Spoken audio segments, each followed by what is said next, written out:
السلام علیکم۔ آج ہم سورۃ توبہ کی جن آیات کا مطالعہ کریں گے وہ پہلی 6 آیات ہیں۔ پہلے میں آپ کو تھوڑا سا سورۃ توبہ کے بارے میں بتاتی ہوں۔ یہ پوری کی پوری سورت جو ہے وہ مدنی ہے، فتح مکہ کے بعد 9 ہجری میں نازل ہوئی تھی۔ چونکہ سورۃ توبہ اور انفال میں ذکر ہونے والے واقعات ایک دوسرے سے ملتے جلتے ہیں، اس لیے ان دونوں صورتوں کو ایک سورت کے حکم میں رکھا گیا ہے اور ان دونوں کے درمیان بسم اللہ الرحمن الرحیم نہیں لکھی گئی، اور یہ 7 لمبی صورتوں میں سے 7ویں صورت ہے، جس کے متعلق رسول اللہ صلی اللہ علیہ وسلم نے فرمایا، جس نے قرآن مجید کی پہلی 7 صورتیں حاصل کر لیں وہ بہت بڑا عالم بن گیا۔ اس کے کئی نام ہیں، جس میں سے ایک توبہ ہے اور دوسرا برا ہے۔ توبہ اس اعتبار سے کہ اس میں ایک مقام پر بعض اہل ایمان کی توبہ قبول کرنے کا ذکر ہے، اور برا اس لحاظ سے کہ اس کے شروع میں مشرکین سے اعلان برات کیا گیا ہے۔ اس کے علاوہ اس کو سورۃ الفاضحہ بھی کہتے ہیں، یعنی منافقوں کو رسوا کرنے والی سورت۔ اس سورت کے شروع میں بسم اللہ الرحمن الرحیم نہیں لکھی جاتی۔ مفسرین نے اس کے متعدد وجوہ بیان کیے ہیں، یہ کہ اس میں مشرکین سے قطع تعلق اور مسلمان نہ ہونے کی صورت میں ان کے قتل کرنے کا حکم ہے، اور اہل کتاب کے مسلمان نہ ہونے یا جزیہ نہ دینے کی صورت میں ان سے مسلسل لڑتے رہنے کا حکم ہے۔ مگر سب سے معقول اور سیدھی بات یہ ہے کہ چونکہ نبی کریم صلی اللہ علیہ وسلم نے اس کے شروع میں بسم اللہ الرحمن الرحیم نہیں لکھوائی، اس لیے صحابہ کرام نے بھی نہیں لکھا ہے۔ براءۃ من اللہ، اعلان برات ہے اللہ تعالیٰ کی طرف سے، ورسولہ، اور اس کے رسول کی طرف سے، الی الذین، ان لوگوں کی طرف جن سے عاہدتم، معاہدہ کیا تم نے، من المشرکین، مشرکوں میں سے۔ اللہ تعالیٰ نے اس آیت میں ان تمام معاہدوں کی تنسیخ کا اعلان کیا جو مسلمانوں نے مشرکوں سے کیے تھے۔ منسوخ کرنے کی وجہ یہ تھی کہ مشرکین ان عہد ناموں کو بار بار توڑ دیتے تھے اور ان کی شرائط کو پورا نہیں کرتے تھے، خصوصاً جب آپ صلی اللہ علیہ وسلم فتح مکہ کے بعد تبوک گئے تو کفار نے سمجھا کہ مسلمان رومیوں کی طاقت کے مقابلے میں فنا ہو جائیں گے، اس لیے انہوں نے رسول اللہ صلی اللہ علیہ وسلم اور مسلمانوں سے کیے ہوئے کسی عہد کا لحاظ نہ رکھا اور نہ ہی باہمی رشتہ داری کا۔ اللہ تعالیٰ کا خاص کرم دیکھو کہ ان مشرکین کو اچانک حملہ کر کے برباد کرنے کی بجائے پہلے تمام عہد منسوخ کرنے کا اعلان دنیا کے سب سے بڑے مجمع میں کیا گیا۔ 9 ہجری میں حضرت ابوبکر صدیق کی زیر امارت حج کے دن 10 ذی الحج یوم نحر کو میدان منا میں دنیا بھر سے آئے ہوئے لوگوں کی موجودگی میں اعلان ہوا، اور کئی آدمی مقرر کیے گئے جنہوں نے اس مجمع کے ہر مقام پر پہنچ کر بلند آواز کے ساتھ یہ اعلان کیا۔ اس سال رسول اللہ صلی اللہ علیہ وسلم کے خود حج پر نہ جانے کی وجہ یہ تھی کہ اس اعلان کے بعد ہی مکہ میں مشرکوں کا داخلہ بند ہوا اور ان کی بے حیائی کی ساری رسمیں ختم ہوئیں۔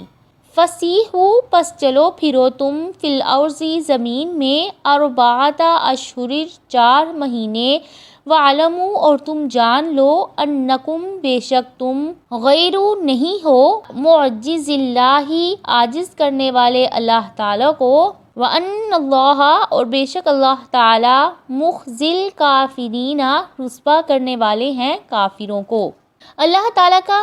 مزید کرم تھا کہ مشرکین کو اللہ اور اس کے رسول صلی اللہ علیہ وآلہ وسلم سے 4 ماہ کی مہلت دی گئی، جس کی ابتدا 10 ذی الحج یوم النحر سے ہوئی، کیونکہ اس دن یہ اعلان کیا گیا اور 10 ربیع الثانی کو یہ مدت ختم ہو گئی۔ اس مہلت کا مقصد یہ تھا کہ وہ اتنی مدت میں اپنے بارے میں خوب سمجھ لیں، پھر یا تو مسلمان ہو جائیں یا عرب یا سرزمین عرب سے باہر کسی ملک میں اپنا ٹھکانہ بنا لیں۔ وَاعْلَمُوا أَنَّكُمْ غَيْرُ مُعْجِزِ اللَّهِ، مشرکوں کو خطاب کر کے فرمایا کہ یہ مہلت مسلمانوں کی کمزوری کی وجہ سے نہیں دی گئی بلکہ اس میں کئی حکمتیں تھیں، ورنہ تم لوگ کبھی بھی اللہ تعالیٰ کو عاجز کرنے والے نہیں۔ اگر تم کفر پر قائم رہے تو خوب جان لو اللہ تعالیٰ کافروں کو ذلیل اور رسوا کرنے والا ہے۔ وَأَذَانٌ مِّنَ اللَّهِ اور اعلان ہے اللہ تعالیٰ کی طرف سے، وَرَسُولِهِ اور اس کے رسول کی طرف سے، إِلَى النَّاسِ لوگوں کی طرف، یوم الحج الأکبر حج اکبر کے دن، ان اللہ بے شک اللہ تعالیٰ، بریء بریء ذمہ ہے، من المشرکین مشرکوں سے، ورسولہ اور اس کا رسول بھی، فإن پس اگر تبتم توبہ کر لو تم، فہوا تو وہ خیر بہتر ہے، لکم تمہارے لیے، وإن تولیتم اور اگر تم منہ پھیر لو، فاعلموا پس تم جان لو، انکم بے شک تم، غیر معجز اللہ نہیں عاجز کرنے والے اللہ تعالیٰ کو، وبشر الذین اور خوشخبری دے دیجئے ان لوگوں کو جنہوں نے کفروا کفر کیا، بعذاب علیم دردناک عذاب کی۔ یوم حج اکبر سے مراد 10 ذی الحج ہے، جس دن حاجی مینا میں آ کر قربانی کرتے ہیں۔ حضرت ابو ہریرہ کہتے ہیں حضرت ابو بکر نے مجھے ان لوگوں کے ہمراہ بھیجا جو قربانی کے دن مینا میں اعلان کریں کہ اس سال کے بعد کوئی مشرک حج نہیں کرے گا اور کوئی ننگا شخص بیت اللہ کا طواف نہیں کرے گا، اور حج اکبر کا دن یوم النحر قربانی کا دن ہے،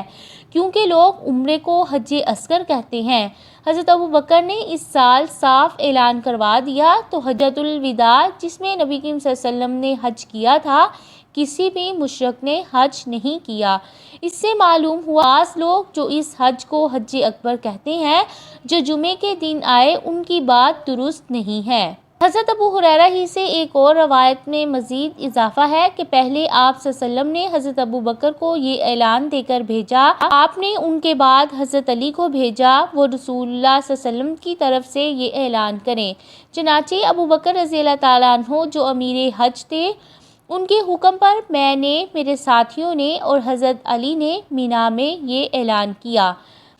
مسند احمد میں ہے کہ 4 ماہ کی مہلت دینے، ننگے کو طواف کی اجازت ختم کرنے اور آئندہ سال کسی مشرک کا حج نہ کرنے کے اعلان کے ساتھ ایک اعلان یہ بھی کرتے تھے کہ جنت میں ایمان والوں کے سوا کوئی بھی داخل نہیں ہوگا، الا الذین سوائے ان لوگوں سے جن سے عاہدتم معاہدہ کیا تم نے، من المشرکین مشرکوں میں سے، ثم پھر لم ینقصوکم نہیں انہوں نے کمی کی تم سے، شیئا کچھ بھی، ولم یظاہروا اور نہ ہی انہوں نے پشت پناہی کی، علیکم تمہارے خلاف، احداً کسی کی، فاتموا تو پورا کرو، الیہم ان کی طرف، عہدہم ان کے عہد، الی مدتہم ان کی مدت تک، ان اللہ بے شک اللہ تعالی، یحب وہ پسند کرتے ہیں، المتقین متقی لوگوں کو۔ آیت میں بتایا کہ معاہدوں کی پاسداری میں کوئی کمی نہ کرنے والے مشرکوں کے لیے 4 ماہ کی مہلت نہیں بلکہ ان کے لیے معاہدے کی طے کردہ مدت پوری کرو، کیونکہ تقوی کا تقاضا عہد پورا کرنا ہے اور اللہ تعالیٰ متقین سے محبت کرتے ہیں۔ فَإِذَا انْسَلَخَ الْأَشْهُرُ الْحُرُمُ پس جب گزر جائے مہینے حرمت والے، فَاقْتُلُوا الْمُشْرِكِينَ تو تم قتل کرو مشرکوں کو،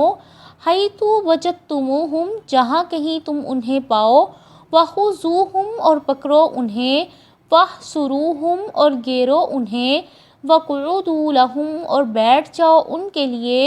كُلَّ مَرْصَدٍ ہر گھاٹ پر، فَإِن تَابُوا پس اگر وہ توبہ کر لیں، وَأَقَامُوا اور وہ قائم کریں، الصَّلَاةَ نماز، وَآتُوا الزَّكَاةَ اور ادا کریں زکوٰۃ، فَخَلُّوا تو چھوڑ دو، سَبِيلَهُمْ راستہ ان کا، ان اللہ بے شک اللہ تعالی، غفور بہت بخشنے والے ہیں، رحیم نہایت رحم کرنے والے ہیں۔